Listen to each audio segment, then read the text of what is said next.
American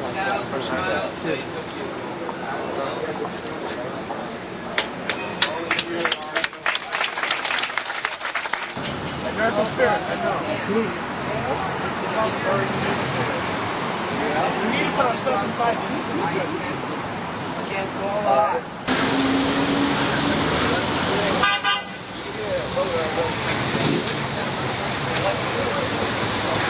Yes, on 215.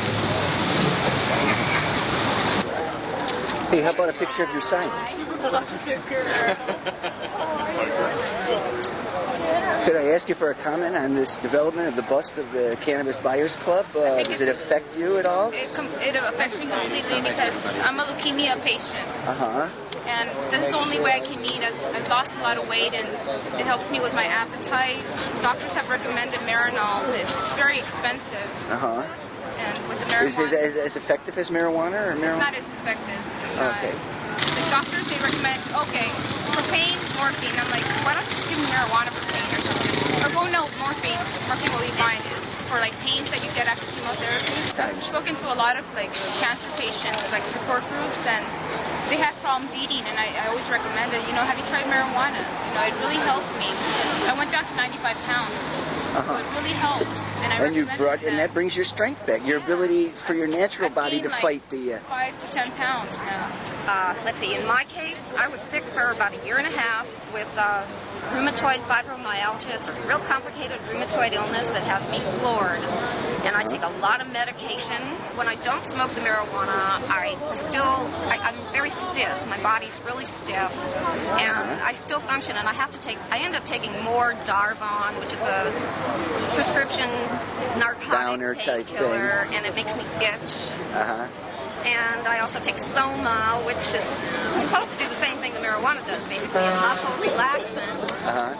But with the Soma, it relaxes me so much that I'm slurring my words and dropping things. But marijuana, it may affect my concentration a little bit, but I don't think it does that much because I don't smoke a whole lot. This isn't about sitting around getting stoned. That's what this issue, you know, the real value of this Proposition 215 is that we want to have some investigation, medical investigation, as to why marijuana works so well in illnesses like glaucoma and fibromyalgia and arthritis. We just want a safe place to buy our medication. Otherwise, we have to go to the streets and ask the drug dealers. In fact, to come to this march, I had to go on the street and buy some marijuana and smoke a few puffs, because otherwise I could have never made that walk over here.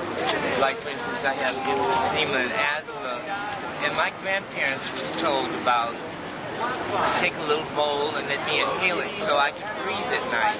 Well, I have cancer also. It helps me eat. It helps you eat, okay. I have cataracts on my eyes, and when I lost my trigenital nerve on the right side, I'm blind partially. So the marijuana is also good for glaucoma. This is one from UC Medical Center. Okay.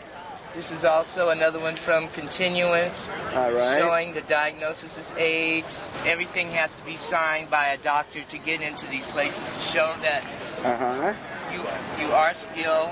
Yes. And what your T-cell counts are. And this is part of the documentation that you went through with the club, right? Right. And this is why I feel that I was very upset when I heard the news when they said that it was written on napkins and things like that.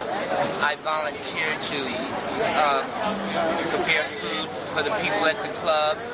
Also, this young man here, we get together and we work with the drug addicts. Okay. Keep the drug addicts off the street and to help rehabilitate them. The club is for more than one purpose. It's not just the marijuana. I've been a baker helping people with AIDS and cancer and lupus and you name it, with the aid of medical brownies. And I've seen that the people just hang on for life. It definitely helps them. The community of the club was definitely more than just about marijuana, for sure. I mean, it was a meeting ground for people. It gave a lot of people a reason to get up, get out of bed. You know, not maybe head towards the bar or head towards the, you know, whatever, crack alley or whatever. It gave them a place to meet and have a family. See, what I do is I make pure butter. So I take like 3 pounds of marijuana and make about 4 pounds of pure butter. They call it ghee in India. right. And it is found to be the purest.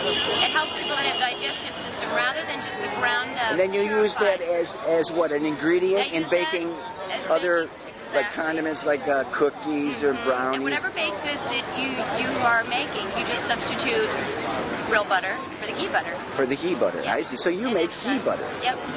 Yeah. Okay, well that sounds Johnny like you're Mary's making... been my hero, and she's been a wonderful lady, and I hope that someday I can give back as much as she has to the community. We have so many people at the hospitals that just have been saved by her. The reason why I got into baking is some friends of mine, lovers that had been together for 22 years, both had AIDS, full-blown AIDS, got so sick that he couldn't bake anymore, so he turned his baking over to me. And I got to have... And you've been doing it for a while? I've been doing it for 2 years. For 2 years. And I know that the year that I had with them wouldn't have been possible without marijuana or without Dennis Peron and the Cannabis Club. I think that I just really hope that people can see past the money and the political issues because it does save lives.